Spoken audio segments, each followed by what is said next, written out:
Un cordial saludo a las personas que se encuentran conectadas a este Simposio Internacional de Educación RIELEC, Diversidad, Innovación, Lengua y Cultura. El título de esta ponencia es Formación de Profesionales en Educación, Estrategias con enfoque para el desarrollo y aplicaciones en educación infantil. Mi nombre es Adelmo Sabogal Padilla, doctor en educación de la Universidad de Nova Southeastern University, magíster en educación de la Pontificia Universidad Javeriana, licenciado en pedagogía de la Universidad Luis Amigó de Colombia y profesor de español actualmente en Academic Charter School West en Estados Unidos, Miami, Florida. Me he dedicado a trabajo en investigación educativa, tengo experiencia de formación en los diferentes grados, desde preescolar hasta formación universitaria y formación para el desarrollo, capacitación de docentes, educación virtual, educación e-learning y diferente experiencia en políticas educativas, entre otros. Vamos a avanzar frente a la introducción del tema que nos acompaña hoy frente a educación para el desarrollo, con el fin de compartir con ustedes el resultado de una investigación que se ha venido desarrollando y en el cual hemos identificado 7 pilares de la educación para el desarrollo. El primero de ellos es formar ciudadanos. La categoría ciudadanía es una categoría importante en la educación para el desarrollo. La segunda categoría es el rol del educador. La tercera categoría es la participación, reflexión, comunicación y acción.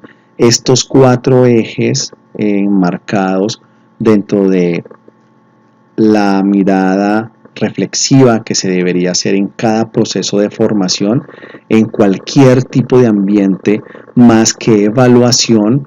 La propuesta de la educación para el desarrollo es la reflexión, la participación, la comunicación y la acción.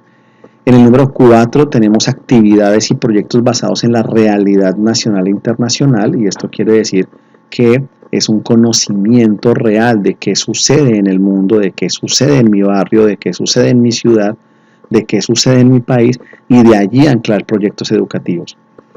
El número 5, el uso adecuado de lo que es la palabra diferencias, y es la convivencia de manera intercultural. Y esto implica una construcción social reconociendo cuáles son nuestros orígenes ancestrales, pero además de eso, cuál es nuestra historia como país. De allí deberíamos partir para poder crear nuestros ambientes de formación, nuestros currículos, programas, sílabos, como los denominemos, si queremos estar enfocados hacia una educación para el desarrollo. Hablar abiertamente de los problemas sociales y soluciones colectivas es otro de los pilares de la educación para el desarrollo. Esto implica transformar el conflicto, el problema, en un eje de formación importante en la escuela o en la universidad, pero además de eso es el planteamiento de soluciones colectivas, donde haya una representatividad de las personas que se encuentran participando, sin que en la solución muera el problema o muera el conflicto, sino que lo más importante de llegar a la solución es el cómo se llega a la solución. Y finalmente, cada conflicto es una oportunidad, y en este caso no es tratar de solucionar el conflicto de una manera inmediata, sino aprovechar el conflicto para lograr de allí una lógica y una comprensión y una claridad de los contenidos que alrededor de estos pilares se educan. Vale la pena acá preguntarnos cuáles de nuestras instituciones, cuáles de nuestras docentes o cuáles de nuestros enfoques pedagógicos, sea cual sea que estemos utilizando, considera estos 7 elementos como ejes de educación. Vale la pena preguntarnos inclusive cuáles son nuestros ejes de educación hoy. ¿Son para el desarrollo? ¿Para qué son nuestros ejes de educación hoy en los ambientes que estamos formando? ¿Cuál es el fin de formación de cada uno de los ambientes en donde nos encontremos? ¿Cuál es el fin? Bien, vamos a avanzar a el conflicto y lo diverso. Aquí tenemos unos autores que clarifican un poco más estos pilares iniciales que hoy comentaremos rápidamente por cumplir con el tema de la ponencia, pero que pueden ustedes encontrar de una manera más amplia en las memorias del evento, donde tendremos completo el artículo de esta ponencia. Pero Fernández nos menciona que el conflicto es algo natural al ser humano, entonces la educación debe ser algo natural al conflicto, algo natural al ser humano. No debe ser un elemento nuevo que implique un desconocimiento de lo que es natural de nosotros mismos. La diversidad es una oportunidad, es imposible tener un mundo no diverso, entonces ¿por qué podemos negar la diversidad en el ambiente de formación? La estrategia docente no puede desconectar esta realidad, no puede desconocerla, no puede alejarla. La paz y el reconocimiento del otro es un elemento fundamental para convivir, y si no formamos en la convivencia, no podemos desarrollar convivencia afuera socialmente cuando nos referimos a el afuera que encontramos al salir de un ambiente de formación, de una escuela, de una universidad. El desarrollo de habilidades individuales y colectivas, los estilos de aprendizaje y las competencias por áreas o por competencias interculturales. Estos elementos que están acá son para Fernández elementos que aportan a los pilares de la educación para el desarrollo. ¿Cuál de estos podría usted desconocer? ¿Cuál de estos pilares estamos desconociendo hoy? ¿Cuál de estos pilares, cuál de estos elementos que menciona Fernández estamos considerando hoy en nuestro proceso de formación? ¿Cómo? ¿En qué momentos? ¿Es este el eje? El elemento preocupante hoy es que la formación de profesionales en educación gira en torno a formación de disciplinas o específicas o ciencias exactas o ciencias sociales, y estos elementos, ¿dónde quedan? ¿Quién forma en lo social? ¿Quién forma en la ciudad? ¿Quién forma en lo que en el eje sobre el cual convivimos a diario? ¿Quién forma en ello? Martínez, por otro lado, nos invita a apropiarnos del conocimiento cultural, pero no importa a qué cultura pertenecemos, pero debemos apropiarnos de esa cultura. De hecho, la pregunta es: ¿a qué cultura pertenecemos? ¿Desde qué cultura estamos nosotros dando a entender los conocimientos exactos o los conocimientos de las ciencias sociales? ¿Desde qué cultura? ¿Por qué ese tipo de conocimientos y no otros? ¿Desde qué razón? ¿Para qué? Lo intercultural no es relativo a lo indígena, y este es un tema importante en el cual posiblemente por todos los procesos de colonización pueden haberse perdido algunos de los pilares de lo que somos, de nuestra historia como humanidad en nuestros ambientes locales. Y si esto no es rescatado, no hay una lógica de hacia dónde vamos. Pero eso nos interesa hoy en la formación y en la educación. Entonces, si no nos interesa, implicaría que no estamos educando para el desarrollo. Y si no educamos para el desarrollo, entonces ¿para qué estamos educando? La co-creación democrática es importante. No podemos seguir ocupándonos los maestros de crear y de ser los responsables de decidir sobre lo que necesitan los estudiantes. Esta es una mirada un poco asistencialista de la educación, pero quien realmente conoce su realidad es el niño, es el adolescente, es el adulto, es el maestro, es el director del sector productivo, es el empleado, es el ama de casa. Él es quien conoce la realidad. Entonces, ¿por qué no lo invitamos a él a que haga parte del diseño de la formación que posiblemente él vaya a tomar? Él debería conocer profundamente cuál es ese proceso de formación, pero además de eso intervenir en el diseño de la formación y de cualquier tipo de programa. Debería estar presente el estudiante temporalmente y continuamente en algunos momentos específicos del diseño y de la práctica de formación. Por su lado, entonces, tendríamos que los retos para el docente son lo intercultural, la co-creación, la paz, las competencias participativas y transversales y el abordaje de conocimientos ancestrales. ¿Quién está preparando a nuestros docentes hoy para que tengan un enfoque para el desarrollo? Si no nos interesaría, entonces implica que estamos formando para otra educación. ¿Cuál es la otra educación en la que estaríamos formando? Si no es lo intercultural, la co-creación, paz, entonces ¿cuáles son? Porque el discurso en este caso es no solamente dar algunos elementos iniciales sobre lo que es la educación para el desarrollo, la importancia que realmente tiene, el fundamento que realmente implica que formemos en la ciudad, en la sociedad. Y si no es así, entonces preguntarnos para qué estamos formando, cuál es el fin de la formación.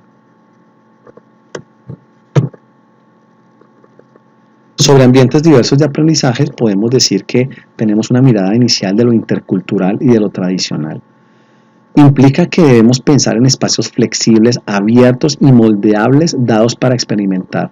Aquí la invitación es a hacer un giro de 180 grados, donde la escuela no está dentro, la escuela está afuera. La escuela no está en el salón, sino está en el parque.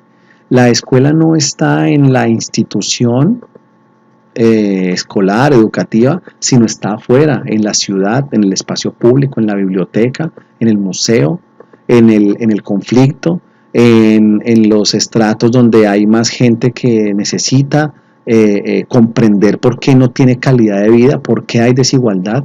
Ahí está la institución educativa presente. ¿Por qué está dentro? Porque la educación está en ambientes que intentan ser o intentan estar moldeados de una manera del deber ser, de la lógica de que todo está dispuesto para la formación del estudiante cuando afuera las condiciones no están dadas. Aquí implica que hay que dar un vuelco y que la institución debe salir, que la institución debe estar afuera, que el salón de clases podría estar en el parque, que el laboratorio debe estar abierto, que las puertas deben estar abiertas. Esto implicaría que una conciencia más fuerte, más relativa, sobre lo que implica el medio ambiente, sobre lo que implica el otro, sobre lo que implica la ciudad, sobre lo que implica el desarrollo de mi sociedad.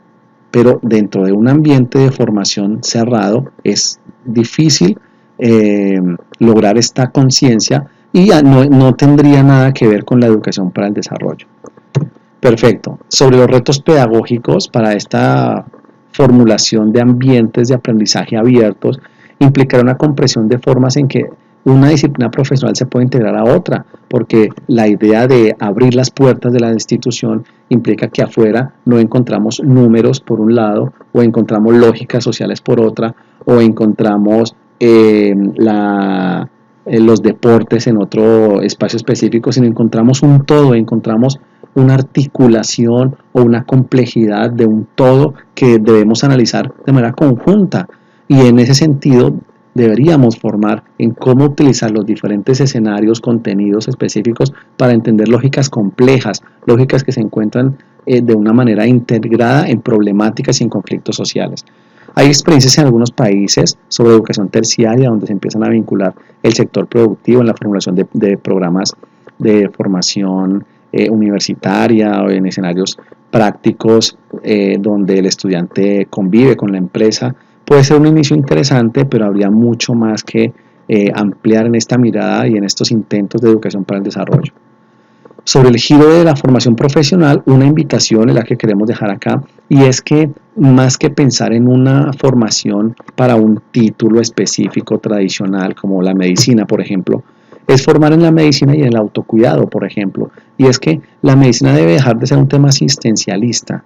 La idea es que nosotros, como cuando estamos enfermos, entendamos que al médico acudimos ante una emergencia, pero no acudimos para entender que debemos cuidarnos. Y en ese sentido tenemos que formar a las personas, a nuestros futuros médicos, con una orientación hacia implementar, hacia interiorizar en sus pacientes lógicas de autocuidado, donde el médico no tenga que estar presente, en donde los abogados no solamente se presenten en problemas jurídicos o cuando hay dificultad en comprender las lógicas de las políticas o de los procesos judiciales, sino que a la vez enseñen a sus clientes que hay que hacer reparación de daños, la lógica de lo que no está bien, de lo que sí está bien, de las consecuencias que pueden tener las acciones positivas o negativas en la sociedad.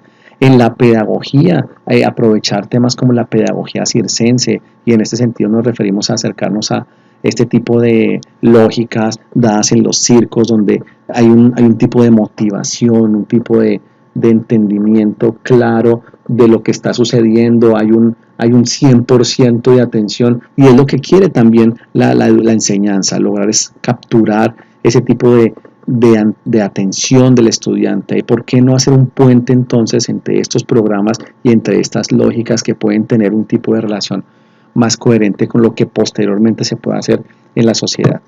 Muy bien, y los escenarios de formación, como veníamos hablando atrás, es que hay una mirada del laboratorio dentro de la institución, hay un viraje al laboratorio afuera, al laboratorio social. Muy bien, finalmente es una invitación sobre cuáles son sus pilares de formación en cuanto a competencia ciudadana. Aquí en el cuadro de la derecha encontramos unas competencias que podrían ser de lógica ciudadana, pero uno se pregunta, bueno, ¿y eso cómo lo articulo con la diversidad? ¿Cómo lo articulo con lo complejo? ¿Cómo lo articulo con los conflictos? ¿Cómo lo articulo con el conocimiento de las ciencias exactas, con el conocimiento de las ciencias sociales? Debe articularse aquí. Necesitamos diseñadores pedagógicos, necesitamos que la pedagogía sea el eje central de la formación, no que el eje central de la formación sean las políticas que estén institucionalmente o nacionalmente establecidas por la lógica económica. Necesitamos establecer en nuestros países pedagogos que den orientación sobre la educación para el desarrollo. De lo contrario, la educación nunca va a tener un nivel de avanzada como lo tienen pocos países hoy en el mundo. Muy bien. Finalmente, la relación entre ciudad y ciudadano cambiaría totalmente, porque así como usted regresa a su universidad después de muchos años a recordar esos tiempos en que usted se formó, si usted fuera formado en la ciudad, muy seguramente usted viviría la ciudad con esa pasión de ese momento que usted recuerda de su institución educativa.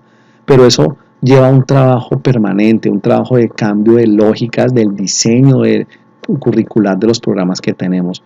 Por eso la invitación es para que las instituciones hoy implementen y generen interés sobre lo que es el diseño pedagógico con sentido, y en este caso en una educación para el desarrollo. Muy bien, finalmente, pues para los profesionales en educación infantil nos hemos tomado un espacio porque son el nicho, son el primer paso. Ellos están encargados del diseño de currículos creativos, de una mirada prospectiva del desarrollo, de una perspectiva clara del desarrollo, de una claridad de los conflictos en la educación infantil, de que los niños conozcan su ciudad, que evalúen permanentemente su acción educativa, es decir, que vinculen el tema didáctico como un ejercicio central de su formación y que potencien las particularidades y la construcción de acuerdos basados en la diferencia. Fíjense que ninguno de estos elementos se aleja de lo que hemos venido hablando, pero tiene características particulares hacia la educación infantil, y es que la creatividad, los conflictos con sentido, la historia de lo que es la ciudad, la acción educativa y la didáctica son muy importantes, porque si logramos tener este punto de partida, si iniciamos de acá y de ahí logramos desencadenar una espiral de la lógica de la educación para el desarrollo social, podemos empezar a tener una trazabilidad diferente, y esto nos va a costar un tiempo bajo las lógicas un poco mutantes actuales que tenemos de la pedagogía de nuestras instituciones. Muy bien, vamos a dar por finalizada esta ponencia. Quiero agradecer la atención y recomendarle el artículo completo. Mi contacto es adelmosabogalpadilla@gmail.com y es un gusto haber compartido con ustedes. Muchas gracias.